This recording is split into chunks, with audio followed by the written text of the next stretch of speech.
شیخ یہاں پر ایک سوال پیدا ہوتا ہے کہ جیسے فل یتزوج حدیث میں کہا گیا، فقہ کا ایک قاعدہ ہے کہ امر جو ہے وجوب کا تقاضا کرتا ہے، تو کیا ہم یہ کہہ سکتے ہیں یہاں پر کہ جس کو الباء کی طاقت ہے، نکاح کی ذمہ داریوں کی طاقت اٹھانے کی ہے، تو پھر اس کے لیے کیا نکاح کرنا واجب ہے؟ میں سمجھتا ہوں اکثر علماء کا یہی موقف ہے کہ نکاح ایسی صورت میں واجب ہے۔ بہت اہم سوال ہے کہ جو اللہ کے رسول کا حکم ہے کہ نکاح کرو، تو کیا یہ نکاح کرنا واجب ہو جاتا ہے اس پر؟ دیکھیے عام طور سے تو فقہا اس کی جو 5 قسمیں کرتے ہیں وہ ہر قسم میں لاتے ہیں شادی کا مسئلہ، کہ اگر اس کو خطرہ ہے کہ وہ اپنی شرمگاہ کی حفاظت نہیں کر سکتا ہے تب تو اس کے اوپر واجب ہے، اس میں کوئی شک نہیں،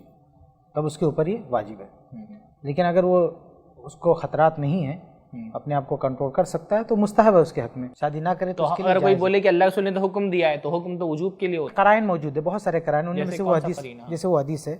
بڑی مشہور ہے، جیسے مسند احمد وغیرہ بہت سارے کتب حدیث میں، کہ ایک لڑکی اللہ کے نبی صلی اللہ علیہ وسلم کے پاس آئی اپنے والد صاحب کے ساتھ،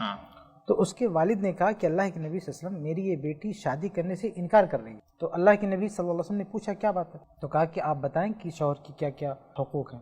تو آپ صلی اللہ علیہ وسلم نے بتایا، تو لڑکی نے کہا کہ میں کبھی بھی شادی نہیں کروں گی، میں کبھی بھی شادی نہیں کروں گی، ایسی صاف کہہ دیا۔ تو اللہ کے نبی صلی اللہ علیہ وسلم نے کہا کہ ان کی اجازت کے بغیر، لڑکیوں کی اجازت کے بغیر تم ان کی شادی نہیں کر سکتے جی۔ تو یہاں سے فقہا نے یہ مسئلہ نکالا، اس حدیث کو بطور قرینہ پیش کیا ہے کہ اللہ کے نبی صلی اللہ علیہ وسلم نے لازم نہیں کرا دیا شادی کو، اس لیے اگر کوئی شادی نہیں کرتا ہے تو اس کے لیے جائز ہے۔ تو قرائن کی بنیاد پر جو امر کا سہے گا اس کو وجوب سے پھیرا ہے۔ سامعین کے لیے جو ہمارے ناظرین ہیں ان کے لیے آسان کر دوں کہ اللہ کے رسول نے کہا شادی کرو، تو حکم تھا اللہ کے رسول کا تو واجب ہو جاتی، لیکن دوسری دلیلوں سے پتہ چلتا ہے کہ یہ حکم جو ہے وہ واجب کرنے کے لیے نہیں بلکہ مستحب ہے، یعنی شادی کریں گے تو ثواب، بعض حالات جی وہ واجب ہو، لیکن بعض حالات میں وہ واجب ہو جاتا ہے، خاص طور پہ اس کو اگر زنا میں داخل ہو جانے کا اندیشہ ہے کہ اگر بغیر نکاح کے وہ اپنی عفت کی حفاظت نہیں کر سکتا ہے تو ایسی صورت میں نکاح کرنا اس کے اوپر واجب ہو جاتا ہے۔ پھر ایک چیز اور ہے شیخ، نکاح جو ہے آپ نے جیسا کہ کہا کہ ہماری جسمانی ضرورت ہے،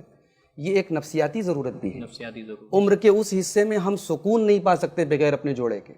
اللہ تعالیٰ نے اسی لیے نکاح کو سکون کے ساتھ جوڑا ہے، لِتَسْكُنُوا إِلَيْهَا، تاکہ ایک دوسرے سے ہمیں سکون ملے، تو زندگی کی ساری نعمتیں ہمیں مل جائیں۔ اگر اس نعمت سے ہم محروم ہیں تو ہماری زندگی ڈپریشن سے بھر جائے گی۔ آج نکاح کی جو تاخیر پر ہم گفتگو کر رہے ہیں، آج اس تاخیر کی وجہ سے سماج میں بے سکونی پھیلی ہے، نوجوان بے چین ہیں، اضطراب کے شکار، تو اس پہلو پر بھی ہمیں غور کرنا یہ بھی بہترین نکتہ ہے کہ مان لیجیے کسی پر جو ہے اس کو اس کا خوف نہ ہو کہ وہ زنا میں ملوث ہو جائے گا، پر اس کا خوف ہو کہ اتنا ڈیسپریٹ ہے وہ شادی کے لیے کہ وہ نفسیاتی مریض بن جائے گا اگر نہ کرے، تو اس سے بھی تو حفاظت کرنا اپنی ذمہ داری ہے، تو اس سے بچنے کے لیے بھی اس کو نکاح ہم بول سکتے ہیں تو شیخ عبدالشکور واجب ہو جاتا ہے۔ ایک نقطہ یہاں پہ اور بھی ہے کہ بالکل ایک چیز اور بھی ہے، اگر تھوڑا سا جیسے مثال کے طور پر ٹھیک ہم نے ایک جسمانی ضرورت پیش کی کہ اگر جسمانی ضرورت پوری اس کی نہیں ہوگی تو وہ ہو سکتا ہے کہ زناکاری کا شکار ہو جائے، لیکن اس کی اور بھی ضروریات ہو سکتی ہیں، مثال کے نفسیاتی ضرورت اس کی، جیسے شیخ نے اشارہ کیا کہ سکون نہیں مل رہا، کیونکہ ہر آدمی شادی سے وہی مقصد نہیں تلاش کرتا ہے، اور بھی مقاصد تلاش کرتا ہے، سکون کا مقصد ہے، اور جو پھر بہت ساری باتیں آتی ہیں، مطلب اسے محسوس ہوتا ہے کہ شاید بات کرنے کے لیے کوئی چاہیے، اپنے دل کو کھول کے رکھ دینے کے لیے کوئی چاہیے جس سے وہ ہر طرح کی باتیں کر سکے، شاید اس کی زندگی میں کوئی اور ایسا نہ ہو، اور اسے ایسا لگتا ہے کہ اگر وہ نہیں کرے گا تو ڈپریشن کا شکار ہو جائے گا، یہاں تک کہ خودکشی کرنے کی نوبت آ جائے گی، یا وہ سماج سے اپنے آپ کو الگ تھلگ محسوس کرتا ہے۔ تو اگر یہ چیز طاری نہ ہو تو اگر ایسی صورت میں بھی وہ واجب ہو سکتی ہے۔ آپ کو شک کے فیصلہ میں یہ کہہ رہا تھا کہ پرانے زمانے کا اور آج کے زمانے کا جو فرق ہے وہ بھی سامنے رکھنا چاہیے۔ پرانے زمانے میں جب یہ بحث اٹھتی تھی شادی کرنا واجب ہے کہ نہیں، تو وہاں ایک اور چیز تھی، لونڈیاں، باندیاں۔ اب جتنے بھی علماء کرام کے نام ہم کو ملتے، بلکہ ایک تو کتاب ہے نا عربی میں، وہ علماء جنہوں نے شادی نہیں کی، لیکن یہ سارے علماء اس دور کے ہیں جس دور میں باندیاں ہوتی تھیں، اور یہ باندیوں کے مالک ہوا کرتے تھے۔ تو یہ آج جب ہم کہتے ہیں کہ فلاں عالم نے شادی نہیں کیا، تو آج کے معاشرے کے ذہن میں کیا آتا ہے کہ وہ بغیر عورت کے رہتے تھے، ایسا نہیں ہے، جسمانی ضرورت نہیں پوری، تو اس زمانے میں تو باندیاں کافی حد تک ان کی جو جسمانی ضرورتیں ہیں پوری ہو جاتی تھیں۔ پھر ایک چیز یہ بھی ہے شیخ کہ باندیوں کے ذریعے ضرورت پوری ہو جاتی تھی، پھر وہ ماحول پاکیزہ تھا،